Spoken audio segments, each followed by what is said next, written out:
이준석 리스크 갈 때까지 갔다 이런 제목을 붙여봤는데요. 그래서 김종인 총괄위원장도 이준석하고 거리두기 그 다음에는 손절 뭐 이런 절차를 밟고 있는 건 아니냐 뭐 이런 얘기가 나올 정도로 이제 이준석 리스크 얘기를 많이 하고 있는데요.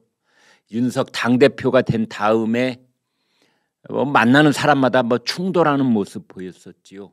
무슨 녹취 파동이라느니 그 윤석열 후보를 디스하는 말을 했느니 안 했느니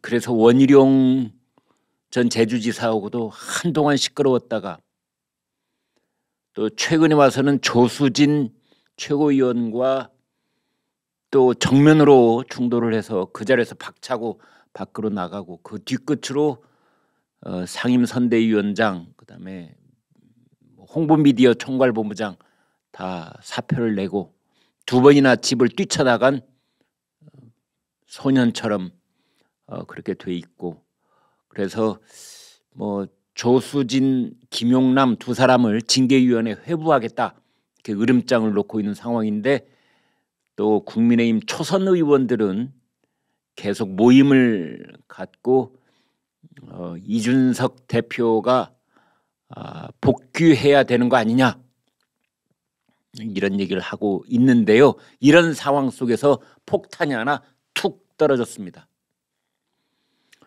이른바 이준석 대표의 성접대 의혹입니다. 일부 매체에서 이걸 성상납 뭐 의혹 그러는데 정확한 표현은 아닌 것 같습니다. 성상납이라고 하는 것은 대개는 뭐 그렇게 100% 틀렸다는 뜻도 아닌데요. 자기 자신이 뭐 같이 자겠다는 제안을 해서 옛날에 소파 승진 뭐 이런 말도 있었듯이 이제 그런 쪽으로 많이 쓰인 말인데 이거는 지금부터 설명을 구체적으로 드리겠습니다. 국내 한 인터넷 매체가 이제 최초로 제기를 한 건데 지금부터 8년 전 2013년 얘기입니다. 이준석 대표가 대전에 있는 모 업체 그 업체 이름은 카이스트 대학에서 이제 뭐 어떻게 관련이 있는 그런 업체 같은데요. 카이스트 그래서 아이라는 말을 붙이고 카이스트 인터넷 카이스트 뭐 그런 뜻인 것 같아요. 아이가 그때 그 아이인 것 같습니다. 주로 인터넷을 써서 강의를 하는 그런 교육 시스템을 개발하고 이거 이제 죄송합니다.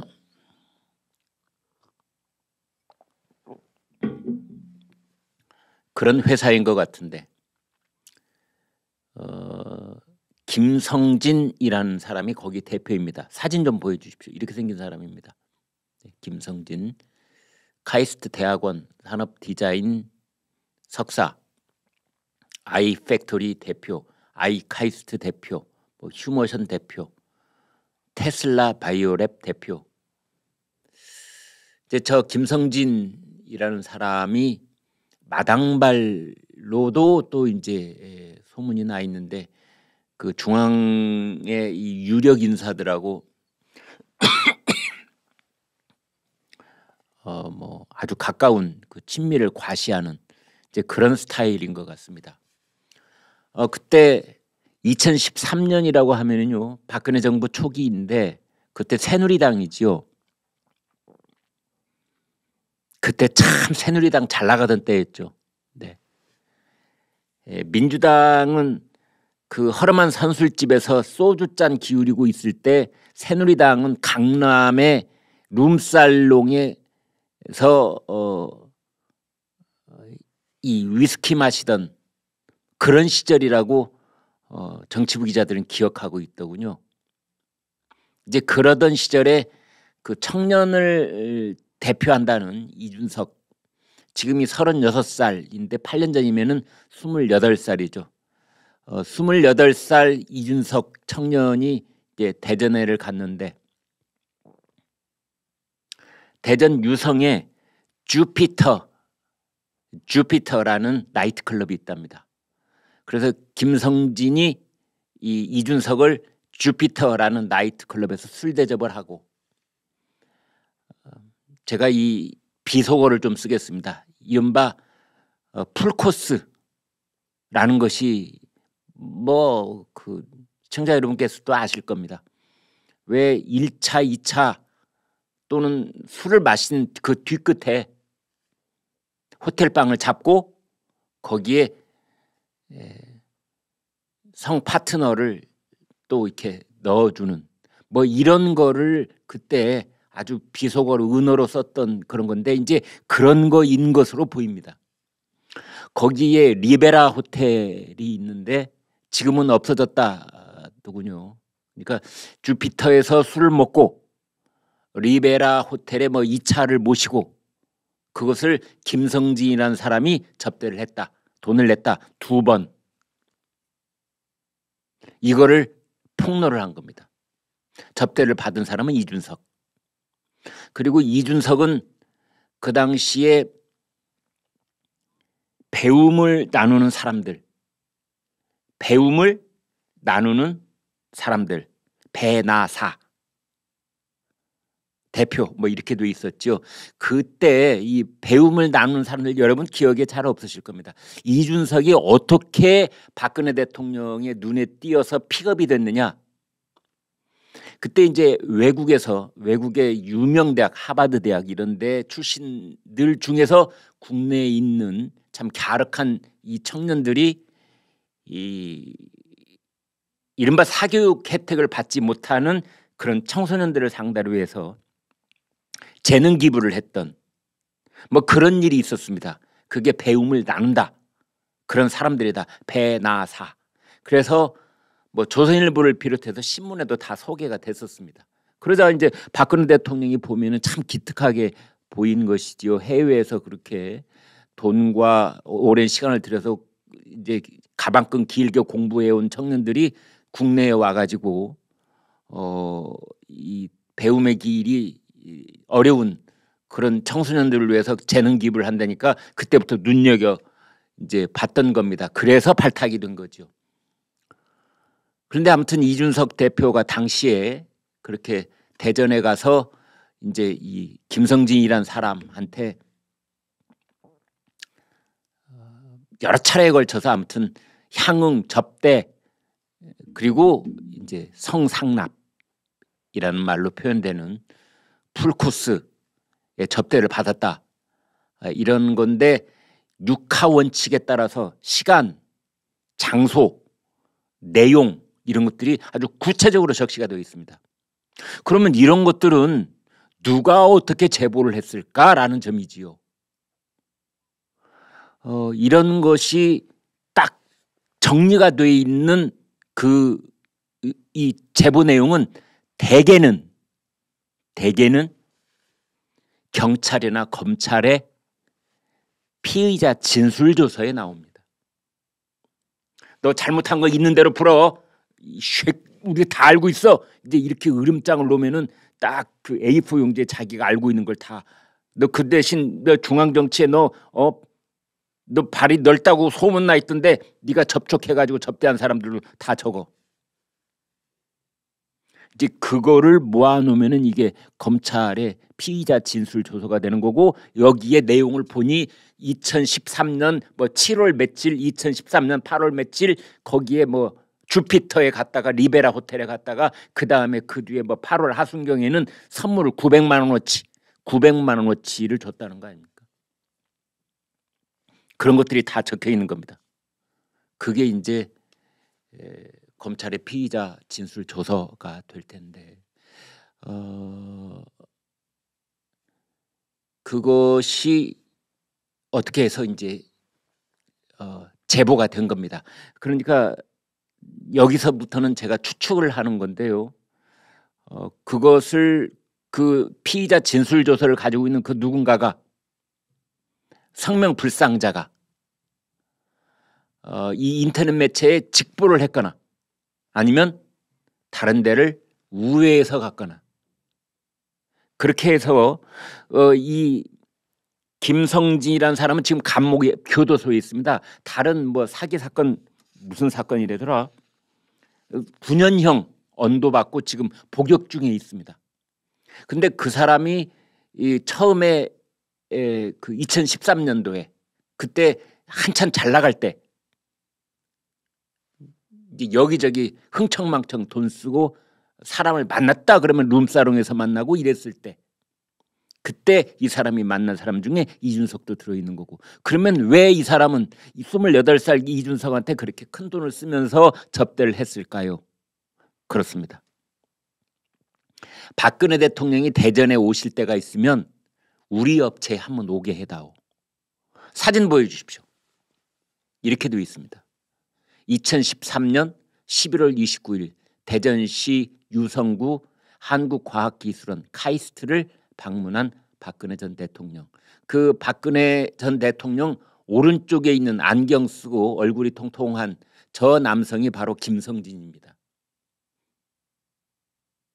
아무튼 그렇게 뭐 룸살롱 그다음에 호텔 등등에서 접대를 한 효과가 있어서 저렇게 된 건지는 모르겠지만 박근혜 대통령이 바로 이 인터넷 교육 시스템을 개발하는 업체 아이카이스트의 김성진 대표의 안내를 받으면서 현지에 가서 저렇게 같이 있는 사진을 저 김성진은 찍게 되는 겁니다. 김성진이 그렇게 돈을 써서 접대를 하는 이유는 딱 한 가지밖에 없습니다. 저 사진 찍기 위해서 그런 겁니다. 그게 이제 자신들 업체 홍보하는데 어마어마한 그 효과가 있다, 이렇게 본 것이겠지요.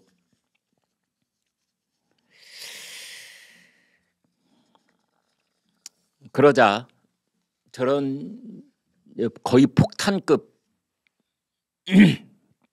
얘기가 나가자 이준석 대표가 여기에 반박하는 페이스북 글을 올렸습니다. 페이스북 글 보여드리겠습니다.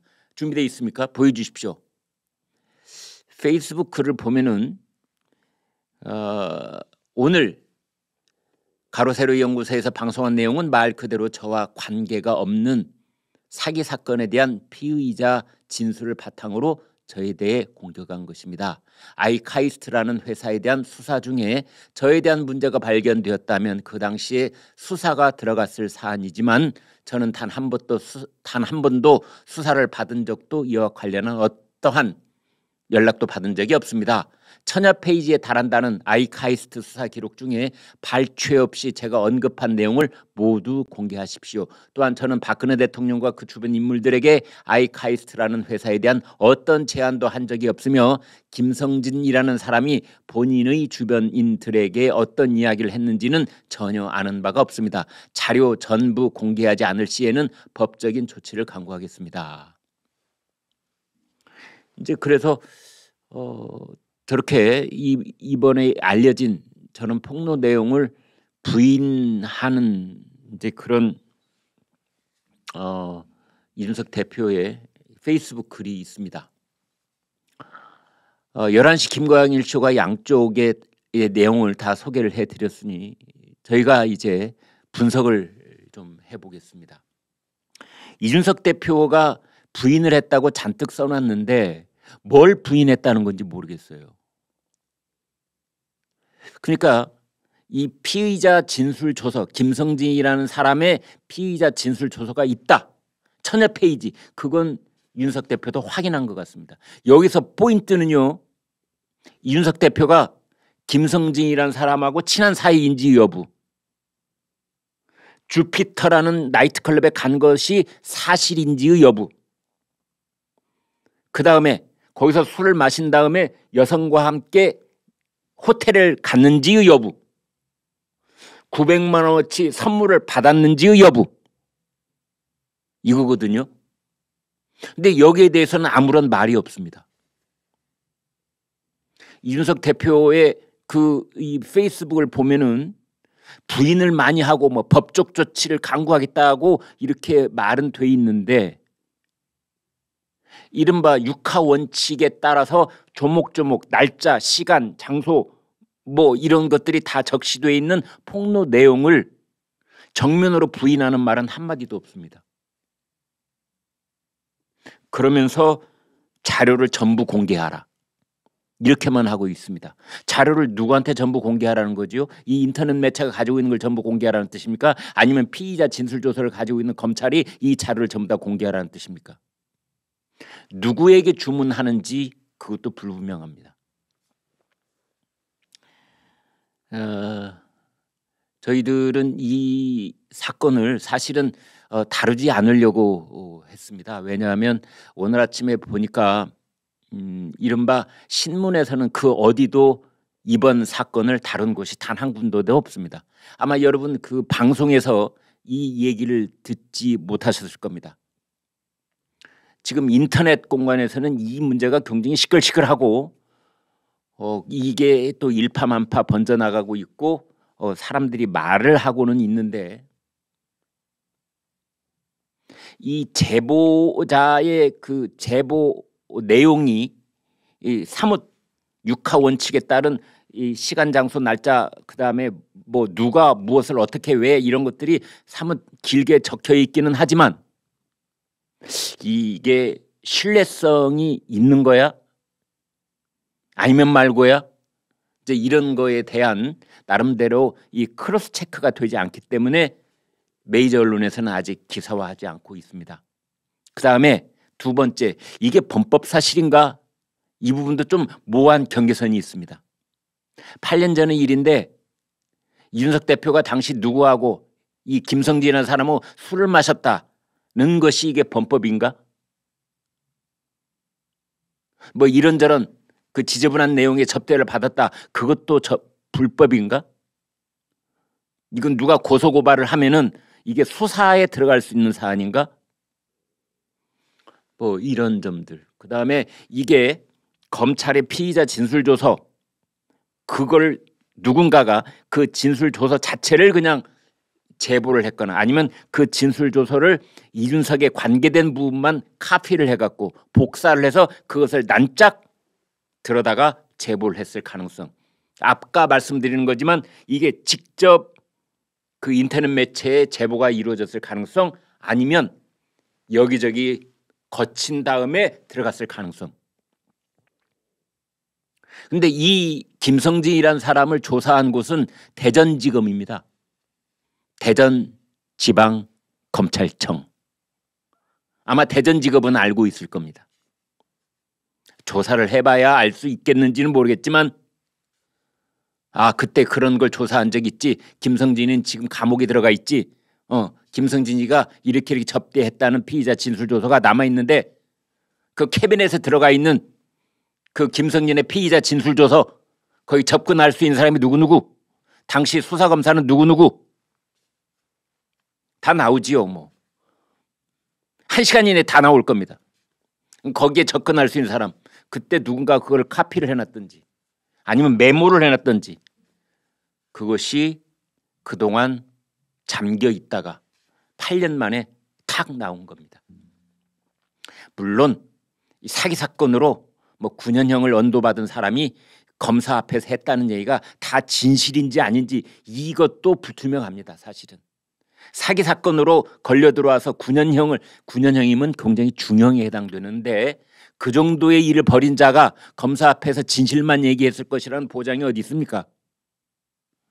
따라서 그 내용 자체가 왜곡돼 있거나 허위이거나 이럴 가능성도 배제할 수는 없지만, 일단 저희들이 진실인지 아닌지에서 신빙성을 많이 두는 것은 육하 원칙이 정확하게 적혀 있느냐 여부이거든요. 근데 이번에 제보를 보면은 육하 원칙이 비교적 정확하게 적혀 있고, 그다음에 그런 것들이 전부 다 일목요연하게 한 군데 모아져 있는 것으로 봐서 이것의 출처는 대전지검의 피의자 진술조서, 뭐 그 얘기를 이미 하고 있더군요.